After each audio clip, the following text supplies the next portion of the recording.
নমস্কাৰ শ্ৰদ্ধা চাবেদসকল আজিৰ ভিডিঅ'ত আপোনালোকৰ সৈতে আলোচনা কৰিম ফিন আসামত এনপিএছ যেটো নাম্বাৰ আছে এনপিএছৰ যেটো নাম্বাৰ আছে সেই এনপিএছৰ নাম্বাৰটো কেনেকৈ উলিয়াব কেনেকৈ পাব তাৰ লগতে কেনেকৈ আপুনি সাইন আপ কৰিব পাৰিব আপোনাৰ ৰিসেন্টলি জয়েন কৰা চাকৰিত জয়েন কৰা কেণ্ডিডেটসকলে কেনেদৰে ফিন আসামত নিজৰ ডিটেইলখন চাব পাৰিব যে এনপিএছৰ ঠিক আছে নে নাই ফিন আসামত ঠিক আছে নে নাই হেতু তাৰ লগতে কেনেকৈ সাইন আপ কৰিব এই গোটেইখিনি প্ৰসেস সম্পৰ্কে যে আলোচনা কৰিবলৈ ওলাইছো গতিকে তাৰ কাৰণে আপোনালোকে প্ৰথমে কি কৰিব লাগিব আপোনালোকে যাব লাগিব গুগল ক্ৰোমত গৈ টাইপ কৰিব fin.assam.gov.in এইটো হল ওয়েবসাইট এইটোত আপুনি গো কৰি দিলে গো কৰি দিয়াৰ পিছত আপোনাৰ ওচৰত এই ধৰণে পেজ এটা খুল খাব ইয়াত চাব ইয়াত আপোনাৰ মোবাইল নম্বৰ আৰু ইমেইল আইডি কৈছে তলত পাসওয়াৰ্ড আছে আৰু ক্যাপচা আছে কিন্তু আপোনাৰ যদি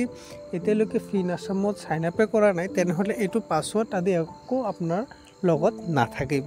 গতিকে কি কৰিব লাগিব আপুনি ফাৰ্ষ্টত কৰিব লাগে তলত যেটো সাইন আপ বুলি দি আছে সেই সাইন আপত আপুনি টিপি দিব লাগিব সাইন আপত টিপি দিয়াৰ পিছত এই ধৰণৰ পেজটো খুল খাব ইয়াত আপোনাৰ কি বিচাৰিছে আইএফএসসি কোড বিচাৰিছে একাউন্ট নাম্বাৰ বিচাৰিছে আৰু ক্যাপচা বিচাৰিছে গতিকে আপোনাৰ যেটো বেংকৰ একাউন্ট আপোনাৰ স্যালাৰি দিছে স্যালাৰিৰ ক্ষেত্ৰত দিছে বা এনপিএছৰ কামৰ কাৰণে যেটো ড্ৰাফট বনাইছিলে সেই ড্ৰাফটত অনলাইন যেতিয়া কৰিছিলে তেতিয়া যেটো একাউন্ট নাম্বাৰ দিছিলে যত আপোনাৰ স্যালাৰিখন সমাব হেতু আৰু সেই একাউন্টৰ যেটো আইএফএসসি কোড আছে হেতু দি পেলাই ক্যাপচাটো দি আপুনি তলৰ কন্টিনিউখন কৰি ল'ব লাগিব ইয়াৰ পিছত এই ধৰণে পেজটো খুল খাব ইয়াত আপোনালোকে চাব পাৰিব যে ইয়াত আইএফএসসি কোড দিয়া থাকিব একাউন্ট নাম্বাৰটো দেব এমপ্লয়ি নেমটো আপোনালোকৰ ইয়াত পাই যাব এতিয়া আপুনি কি ভৰাব লাগিব ইয়াত ৰেজিষ্টাৰ যেটো মোবাইল নাম্বাৰ দিয়া আছে ইয়াত ষ্টাৰ মাৰ্ক কৰি দিয়া আছে এই মোবাইল নাম্বাৰটো ইয়াত সঠিককৈ দিব লাগে লগতে আপোনাৰ ভ্যালিড এটা ইমেইল আইডি দিব লাগে পিছত নিজৰ পছন্দমতে এটা পাসওয়ার্ড দি পেলাই এটো সেন্ড ওটিপিত টিপি দিব লাগে মানে ক্লিক কৰিব লাগে পাসওয়াৰ্ড সেট কৰোতে এটা বস্তু মন কৰিব ইয়াত মিনিমাম 8 ক্যাৰেক্টাৰ হ'ব লাগে আৰু ইয়াত এটা নাম্বাৰ এটা লেটাৰ ক্যাপিটেল আৰু লগতে স্মল লেটাৰ থাকিব আৰু লগতে এটা স্পেশাল ক্যাৰেক্টাৰ থাকিব লাগিব ঠিক আছে তো এই ধৰণে ফিল আপ কৰাৰ পিছত আপুনি তলত যেটো সেন্ড ওটিপি দি আছে সেন্ড ওটিপিত টিপি দিব সেন্ড ওটিপি টিপি দিয়াৰ পিছত ওটিপিটো আপোনাৰ মোবাইল নাম্বাৰ যেটো ৰেজিষ্টাৰ মোবাইল নাম্বাৰ আছে এই ৰেজিষ্টাৰ মোবাইল নাম্বাৰত গুছি যাব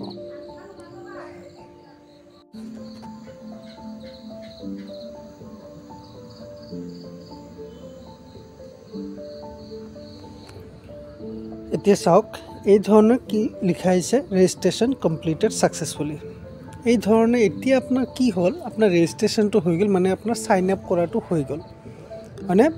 কেনেকৈ কৰিলে প্ৰসেসটো আপোনালোকে নিশ্চয় চাইছে আৰু বুজি পাইছে এতিয়া আপোনাৰ কৰিনীয় কি আছে যে এনপিএছৰ ভিতৰত আপুনি এনপিএছ নাম্বাৰটো কি হেতু যদি আপুনি জানিব বিচাৰে লগতে কি আছে আপোনাৰ ডিটেইল কি আছে এনপিএছত ফিন আসামত সেই ডিটেইলটো কিবা ভুল আছে নেকি সেইখিনি তথ্য যদি চাব বিচাৰে হেতু আপোনালোকে চাব পাৰিব তাৰ কাৰণে কি কৰিব লাগিব ইয়াত চাওক ক্লিক হেয়াৰ টু লগইন বুলি আছে আপুনি ইয়াত টিপি দিয়ক ইয়াত টিপি দিয়াৰ পিছত সেই পেজখনে আকৌ আহিল এতিয়া আপুনি ইয়াত কি কৰিব লাগিব আপোনাৰ সেই ৰেজিষ্টাৰ মোবাইল নাম্বাৰ আৰু পাসওয়াৰ্ডখিনি ইয়াত দি পেলাই এতিয়া লগইন কৰিব লাগিব গতিকে আপুনি ইয়াত মোবাইল নাম্বাৰ আৰু পাসওয়াৰ্ডখিনি ইয়াত বহাই দিব লাগিব এতিয়া চাব ইয়াত লগইনটো কৰাৰ পিছত লগে এটা এই ধৰণৰ পপআপ আহিব যে your password has been expired please reset your password ইয়াত একো ভয় খাব লগা একো নাই কাৰণ এইটো সিস্টেমে এইটো প্ৰসেসে এইটো যে আপুনি এবাৰ ৰেজিষ্ট্ৰেচন হোৱাৰ পিছত আপুনি যেতিয়া ফাৰ্স্ট টাইম লগইন কৰিব তেতিয়া আপোনাৰ যেটো পাসওয়াৰ্ড আছে হেতু চেঞ্জ কৰি ল'ব লাগিব গতিকে ইয়াত আপুনি কি কৰিব সিম্পলি ওকে কৰি দিয়ক কি কৰি দিয়াৰ পিছত ইয়াত যেটো বিচাৰিছে এতিয়া আপোনাৰ পাসওয়াৰ্ডটো আপুনি চেঞ্জ কৰি দিয়ক আপুনি যেটো পাসওয়াৰ্ড দিব বিচাৰে সেই পাসওয়াৰ্ডটো দি দিয়ক দিয়াৰ পিছত যেটো চেঞ্জ আছে চেঞ্জত টিপি দিয়ক পাসওয়াৰ্ড চেঞ্জ সাকসেসফুলি আপোনাৰ পাসওয়াৰ্ডটো এতিয়া চেঞ্জ হৈ গৈছে গতিকে এইটো হল প্ৰসেস লগইন কৰাৰ এতিয়া আপুনি যেতিয়া লগইন কৰিব যাব এতিয়া আপোনাৰ সেই ইমেইল আইডিখন মোবাইল নাম্বাৰে কৰিব নাযাব, ইমেইল আইডিখন দিব। সেই ইমেইল আইডিৰ লগতে আপোনাৰ যিটো নতুন এতিয়া পাছৱৰ্ড আপুনি ছেট কৰিলে এই পাছৱৰ্ডখন দি লগ ইন কৰি ল'ব। এতিয়া ইয়াৰ ভিতৰত কি আছে সেইটো চাওক। এতিয়া যদি আপুনি NPS নাম্বাৰটো বিচাৰে যে আপোনাৰ এগেইনষ্টত NPS নাম্বাৰটো ক্ৰিয়েট হৈছে নে নাই, সেইটো কেনেকৈ চাব, সেইটো চাবলৈ আপুনি যাব লাগিব এই পাৰ্চনেল ইনফৰমেশ্যনত। এই পাৰ্চনেল ইনফৰমেশ্যনত গ'লে আপুনি চাব ইয়াত আপোনাৰ ডিটেইলখিনি থকাৰ লগতে GPF NPSত ইয়াত এই নাম্বাৰটো দিয়া আছে। এইটোৱে হ'ল আপোনাৰ NPS নাম্বাৰ। আৰু ইয়াত যদি আপুনি কিবা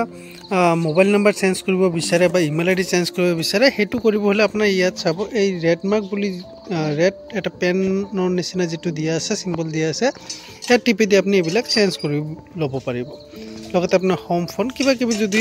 ভুল থাকে সেইখিনি আপুনি চেঞ্জ কৰিব পাৰিব। গতিকে এইখিনি আছিলে আমাৰ পাৰ্চনেল ইনফৰমেশ্যন। ইয়াৰ পিছত আপোনাৰ যদি বেংক ইনফৰমেশ্যনটো চাব বিচাৰে তেনেহ'লে বেংক ইনফৰমেশ্যনত যাব।